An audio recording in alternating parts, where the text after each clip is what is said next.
औज़ुबिल्लाहिमिनश्शैतानिर्रजीम बिस्मिल्लाहिर्रहमानिर्रहीम। अस्सलाम वालेकुम नाज़रीन। प्रोग्राम असरार सियासत के साथ मैं हूँ जहाज़ वज़ीज़। नाज़रीन, 9 मई सन 2023 के वाक़यात के बाद हर मुहिब्बे वतन पाकिस्तानी इस परेशानी का शिकार है कि ये मुल्क किस डायरेक्शन में जा रहा है और इसकी असल मंज़िल और असल सिमत क्या है। हर वाक़या जब भी होता है तो उसे बहुत बुरा करार दिया जाता है, लेकिन उससे अगला वाक़या बदतर और उससे भी अगला वाक़या बदतरीन हो जाता है।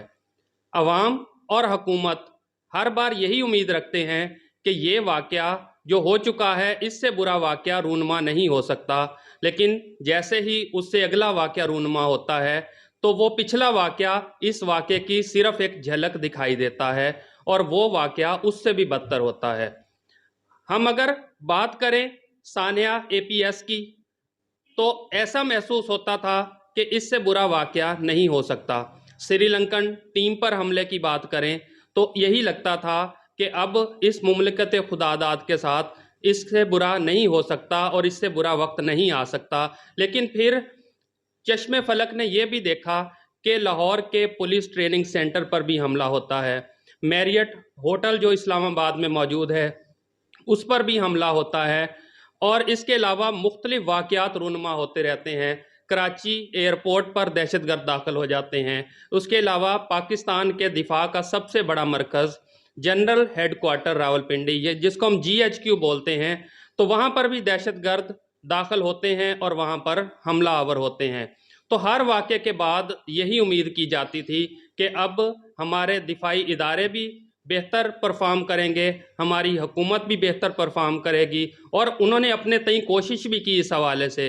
लेकिन एक नया वाक़या एक नए अंदाज में जब होता है तो कौम फिर सौगवार हो जाती है, कौम फिर गम में मुब्तला हो जाती है। यहाँ तक बात तो थी दहशत गर्दों के हमलों के हवाले से, लेकिन इनकी देखा देखी जब अपनों ने इनके नक्शे कदम पर चलना शुरू किया तो ये वाक़यात उससे भी बदतर थे। हमारे अपनों ने ही पार्लियामेंट हाउस पर भी हमला किया, हमारे अपनों ने ही पार्लियामेंट हाउस के जंगलों को भी तोड़ा, हमारे अपनों ने ही पाकिस्तान टेलीविज़न पर भी हमला किया, और इसके अलावा हमारे अपने ही थे जिन्होंने फिर रेडियो पाकिस्तान पर भी हमला किया। और फिर ये करते करते 9 मई सन 2023 का दिन आता है। जो वाक़यात हुए वो तारीख़ के बदतरीन वाक़यात में थे। इमरान खान की गिरफ़्तारी के बाद उनके कारकुनान ने मुख्तलिफ़ मकामात पर एक सोची समझी साजिश के तहत कोर कमांडर हाउस, जिसको जनाह हाउस भी कहा जाता है, वहाँ पर चढ़ाई कर दी और लाहौर में उस पर हमलावर हुए, उसका सामान तक लूट कर ले गए और उस पूरे घर को जला दिया। फिर पेशावर रेडियो स्टेशन पर हमला होता है, और इसके अलावा मुख्तलिफ़ शहरों में यादगार शोहदा को नुकसान पहुँचाया जाता है। हमारे जो शोहदा थे कर्नल शेर खान, उसके मुजस्मे को उठाकर फेंका जाता है और उसको तोड़ दिया जाता है। और इससे बुरे वाक़यात क्या होंगे कि जो लोग हमारे मुल्क के लिए जानें दे चुके थे उनकी इस अंदाज में बेहुरमती की गई। तो ये वाक़यात बुरे से बदतर और बद से बदतरीन होते गए, लेकिन पूछने वाला कोई नहीं था। ये सिलसिला चल रहा है और इस बारे में कुछ पता नहीं कि यह सिलसिला कब तक चलेगा। मुल्क में अदम इस्तेहकाम भी अरूज पर है, और यह सियासी अदम इस्तेहकाम सियासतदानों की वजह से ही है। इस तमाम सिनेरियो में सियासी अदम इस्तेहकाम पैदा करने वाले भी सियासतदान हैं, और इस सियासी अदम इस्तेहकाम का शिकार भी सियासतदान ही होते हैं। अगर जुल्म करने वाले सियासतदान हैं तो उस जुल्म का शिकार यानी मजलूम भी सियासतदान ही होते हैं। अगर मुकदमात बनाने वाले सियासतदान हैं तो उन मुकदमात और सऊबतों का सामना करने वाले भी सियासतदान ही होते हैं। अगर सियासतदान जेलर का किरदार अदा करते हैं तो सियासतदान ही कैदियों का किरदार भी अदा करते हुए नजर आते हैं। अगर सियासतदान इस चीज़ पर शादियाने बजाते हुए नजर आते हैं तो इसी चीज़ पर सियासतदान ही आंसू बहाते हुए और तकलीफ़ों का सामना करते हुए भी नज़र आते हैं। और इल्ज़ाम लगता है تو फौज पर और अदलिया पर और मुख्तलिफ इदारों पर इल्ज़ामात की बौछार कर दी जाती है। इन सियासतदानों को अदलिया से अपनी पसंद के फैसलों की ज़रूरत है और इनको ये भी ज़रूरत है कि फ़ौज सिर्फ इन्हीं का साथ दे, वरना ये दोनों इदारे गलत करार दिए जाते हैं। पाकिस्तानी सियासत पर भी पाकिस्तानी मुआशरे का रंग चढ़ता जा रहा है। पाकिस्तानी मुआशरे में भी मर्द को ही जालिम करार दिया जाता है। हालांकि अगर सास औरत है तो वो बहू पर जुल्म करती हुई नज़र आती है, बहू अगर औरत है तो वो सास पर जुल्म करती हुई नज़र आती है, नंद भावज पर जुल्म करती हुई आती है और भावज नंद को जिंदा जलाती हुई भी नज़र आती है।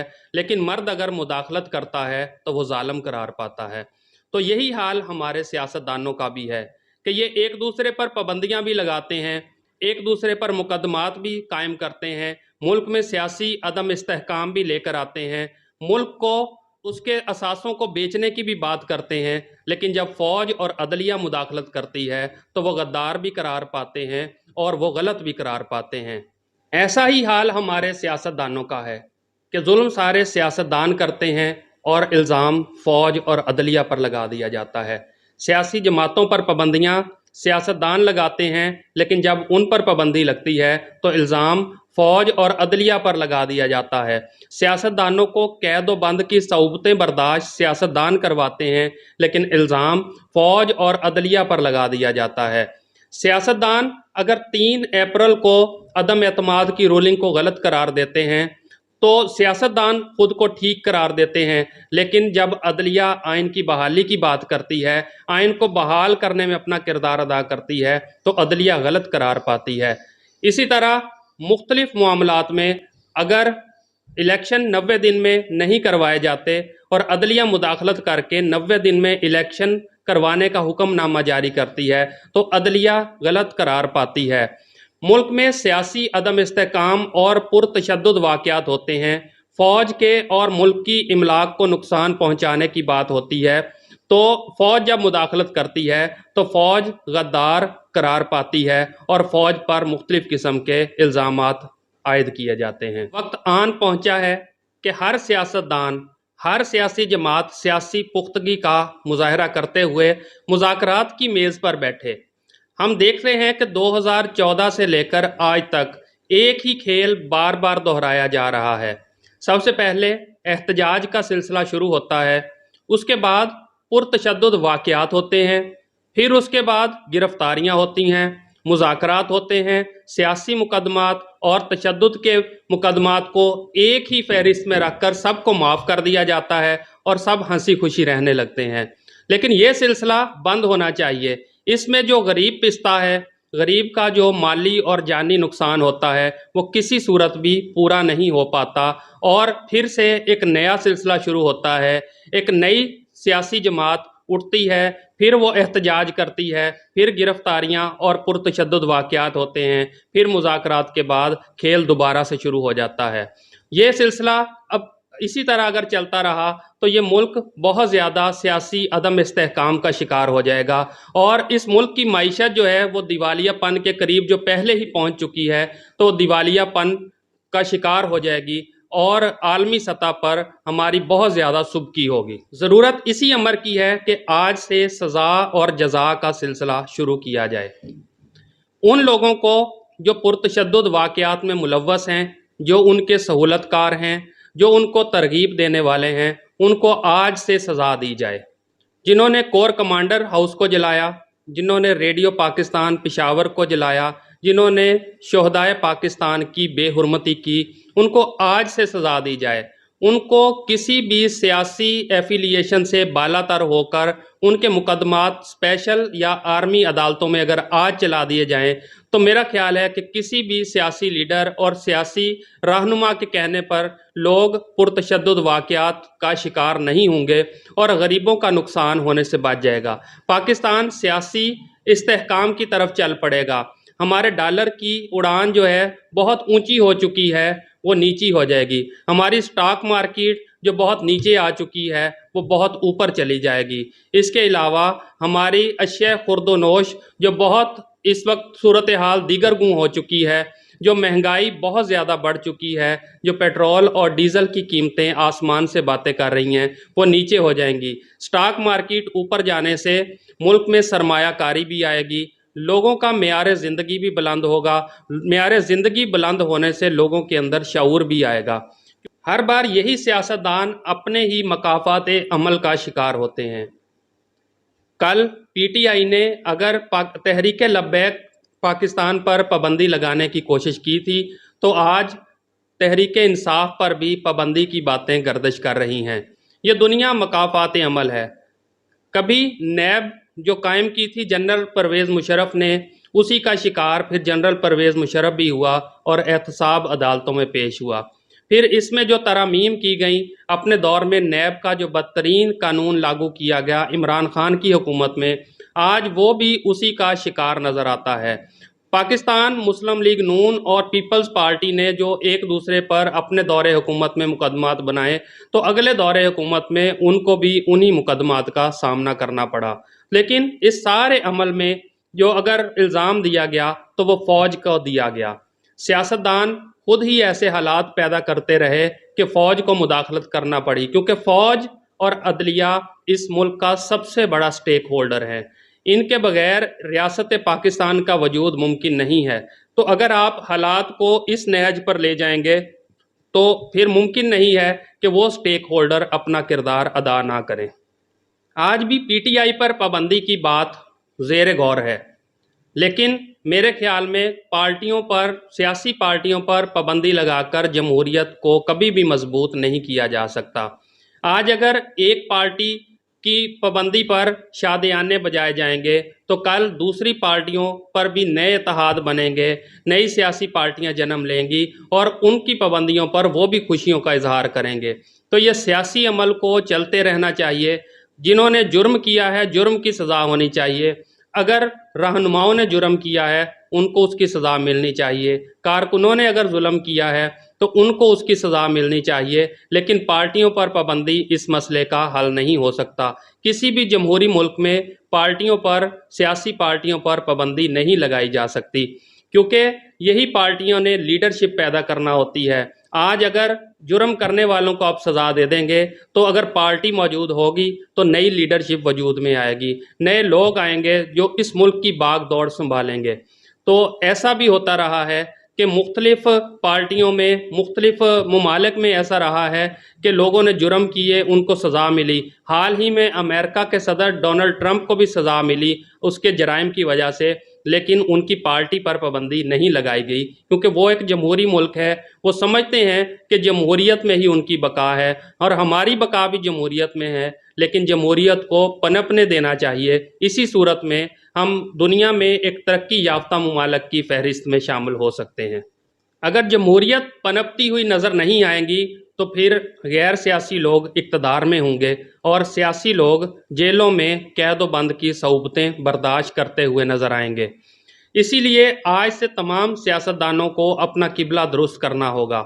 इदारों को अपने मफादात के लिए इस्तेमाल करने की बजाय हर सियासी पार्टी और हर सियासी लीडर और हर सियासी रहनुमा अगर आज ये इरादा कर ले कि वो अदलिया और इदारों को और मुख्तलिफ नैब वगैरह के इदारे जो हैं उनको अपने मफादात की बजाय उनको आज़ादाना काम करने देंगे, तो देखेंगे कि जैसे जैसे इस मुल्क में जमहूरियत अपनी तरक्की करती जाएगी, तो उसके साथ साथ ही इदारे भी अपनी हदूद व क़यूद में आते जाएंगे। इदारों को मुदाखलत करने की ज़रूरत नहीं पड़ेगी, क्योंकि सियासतदान बेहतर काम कर रहे होंगे, अवाम भी उनकी पुश्त पर होगी।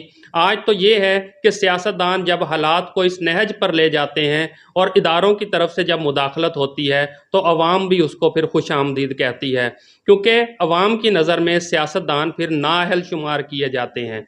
तो सियासतदान अगर ख़ुद को बेहतर करेंगे तो ये हालात इंशाअल्लाह बेहतरी की तरफ जाएंगे।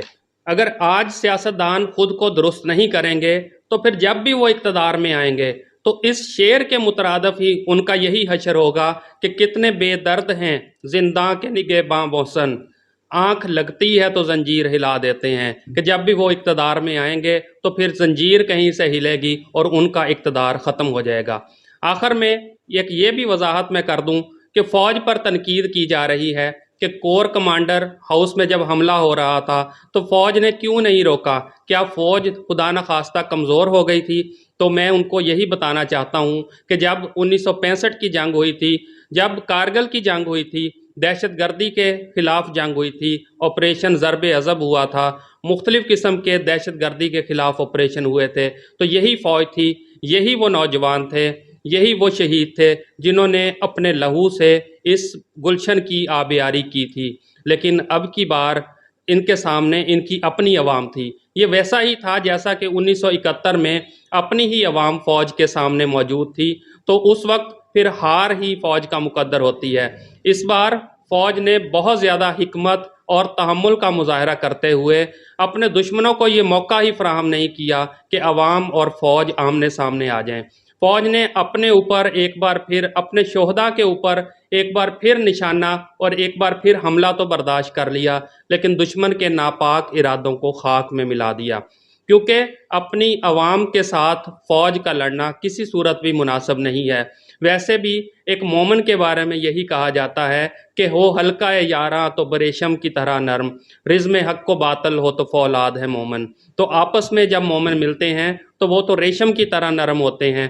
تو اپنی عوام کے ساتھ فوج نہ ان پر فائرنگ کر سکتی تھی، نہ ان پر تشدد کر سکتی تھی۔ انہوں نے کمال حکمت کا مظاہرہ کرتے ہوئے اپنی عوام کے خلاف جانے سے اپنے آپ کو روکا، اور آج یہ ہے کہ وہ شر پسند قانون کی گرفت میں بھی آ رہے ہیں۔ اگر اس موقع پر فوج اس قسم کا کوئی حرکت کرتی تو پھر جو ہے اس ملک کی بنیادیں ہلنے کے لیے کافی تھا۔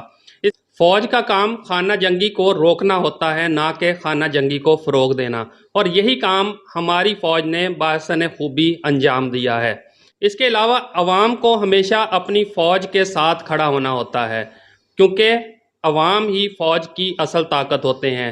جہاں پر عوام فوج کی طاقت نہیں بنتے، وہاں پر حال پھر عراق، شام اور لیبیا جیسا ہوتا ہے۔ اداروں کے اندر بھی اگرچہ کالی بھیڑیں ہر ادارے کے اندر موجود ہوتی ہیں۔ ہم نے جسٹس قیوم اور جنرل پرویز مشرف جیسے لوگوں کو بھی یہاں پر دیکھا ہے، جنہوں نے اداروں کو بدنام کرنے کی کوشش کی، لیکن آخر میں پھر یہی کہوں گا کہ اس کے پیچھے بھی سیاستدان جو تھے وہی کار فرما تھے، انہی کا رول موجود تھا جنہوں نے اس نہج تک ان کو پہنچایا کہ اداروں کو مداخلت کرنا پڑی۔ تو اب یہی امید کرتے ہیں کہ سیاستدان آج سے اپنا قبلہ درست کریں گے، ہمارے ادارے آج سے ان مجرموں کو سزا دیں گے جنہوں نے اس ملک کو تہس نہس کر کے رکھ دیا، نیست و نابود کر کے رکھ دیا۔ تو انشاءاللہ کل اس قسم کی نہ تو کوئی جرت کرے گا، اور ملک جو ہے وہ ترقی یافتہ ممالک کی صف میں بھی شامل ہو جائے گا۔ بہت شکریہ جی۔ اس وی لاگ میں ہم نے مکمل حالات کا احاطہ کرنے کی کوشش کی ہے۔ ایک نئے وی لاگ کے ساتھ اگلے پروگرام میں آپ کی خدمت میں حاضر ہوں گے۔ تب تک کے لیے اللہ حافظ۔